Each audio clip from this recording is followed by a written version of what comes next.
Cerebro emocional. El cerebro humano está formado por varias zonas diferentes que evolucionaron en distintas épocas.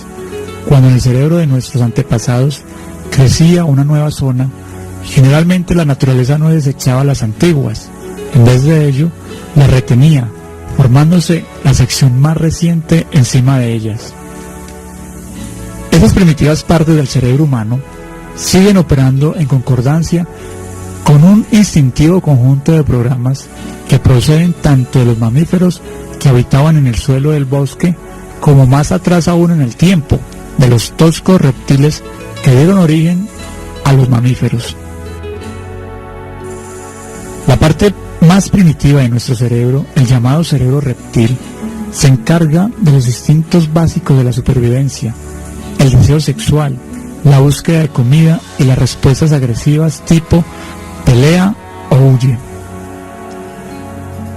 En los reptiles, la respuesta al objeto sexual, a la comida o al predador peligroso eran automáticas y programadas. La corteza cerebral, con sus circuitos para sopesar opciones y seleccionar una línea de acción, obviamente no existen en estos animales. Sin embargo, muchos experimentos han demostrado que gran parte del comportamiento humano se origina en zonas profundamente enterradas del cerebro, las mismas que en un tiempo dirigieron los actos vitales de nuestros antepasados. Aún tenemos en nuestras cabezas estructuras cerebrales muy parecidas a las del caballo y el cocodrilo. Nuestro cerebro primitivo de reptil, que se remonta a más de 200 millones de años de evolución, nos guste o no nos guste reconocerlo, aún dirige parte de nuestro mecanismo para cortejar, casarse, buscar, hogar y seleccionar dirigentes.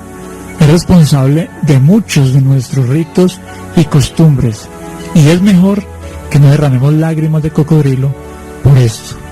Es decir, direcciona nuestras emociones.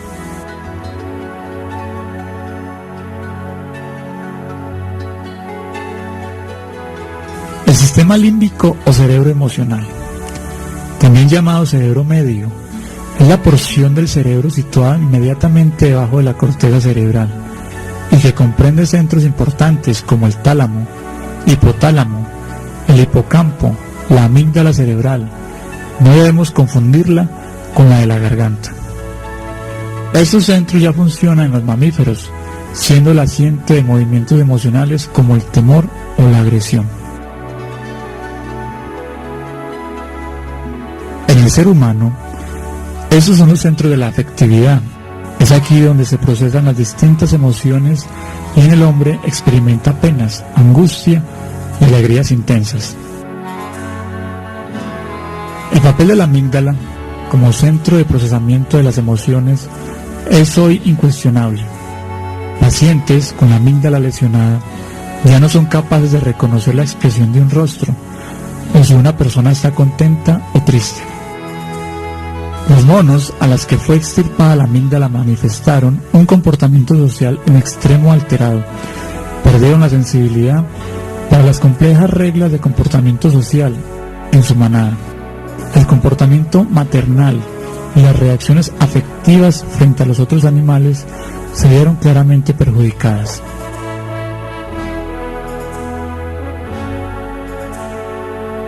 Las investigaciones han aportado además pruebas de que la capacidad de aprendizaje y la memoria requieren de una amígdala intacta. Pusieron a unos chimpancés delante de 2 cuencos de comida. En uno de ellos había un apetitoso bocado, el otro estaba vacío. Luego taparon los cuencos. Al cabo de unos segundos, se permitió a los animales tomar uno de los 2 recipientes cerrados. Los animales sanos tomaron sin dudarlo el cuenco que contenía el apetitoso bocado, mientras que los chimpancés, con la amígdala lesionada, eligieron al azar. El bocado apetitoso no había despertado en ellos ninguna excitación de la amígdala, y por eso tampoco lo recordaban. El sistema límbico está en constante interacción con la corteza cerebral. Una transmisión de señales de alta velocidad permiten que el sistema límbico y el neocórtex trabajen juntos, y esto es lo que explica que podamos tener control sobre nuestras emociones. Hace aproximadamente 100 millones de años aparecieron los primeros mamíferos superiores. La evolución del cerebro dio un salto cuántico por encima del bulbo raquídeo y del sistema límbico. La naturaleza puso el neocórtex, el cerebro racional.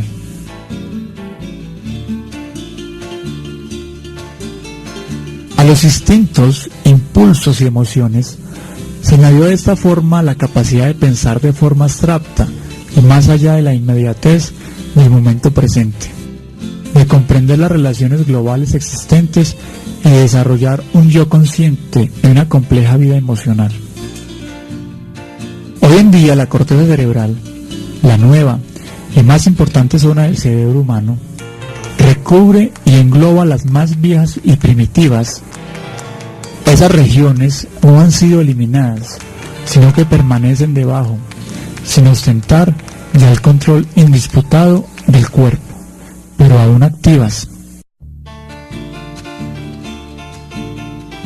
La corteza cerebral no solamente está en el área más accesible del cerebro, sino que es también la más distintivamente humana.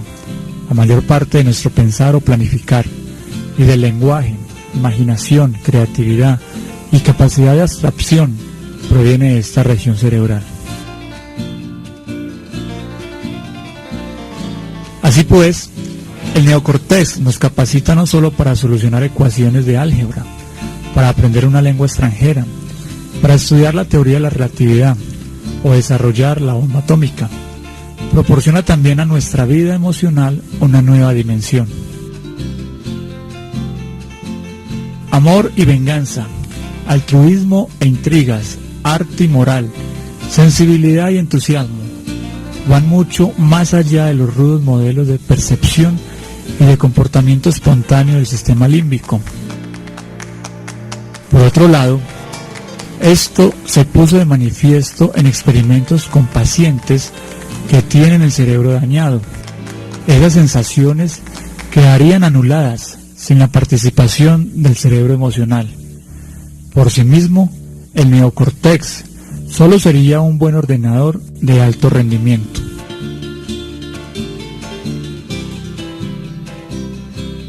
Los lóbulos prefrontales y frontales juegan un especial papel en la asimilación neocortical de las emociones. Como manager de nuestras emociones, asumen dos importantes tareas. En primer lugar, modelan nuestras reacciones emocionales, frenando las señales del cerebro límbico. En segundo lugar, desarrollan planes de actuación concretos para situaciones emocionales, mientras que la amígdala del sistema límbico proporciona los primeros auxilios en situaciones emocionales extremas. El lóbulo prefrontal se ocupa de la delicada coordinación de nuestras emociones. Es por esto que el cerebro es una máquina poderosamente compleja. Permanece como una de las cosas que más desconoce aún el hombre. Y en cuanto a sus funciones, la conciencia representa solo una pequeña parcela de nuestra psiquis. En todo caso, parece indudable que nos afectan muchos estímulos que no percibimos conscientemente y que por lo tanto no podemos evaluar de manera racional. Algunos llegan a ser importantes. Esto es el origen, por ejemplo, de las corazonadas, o de lo que manifestamos en ocasiones con frases como intuyo que.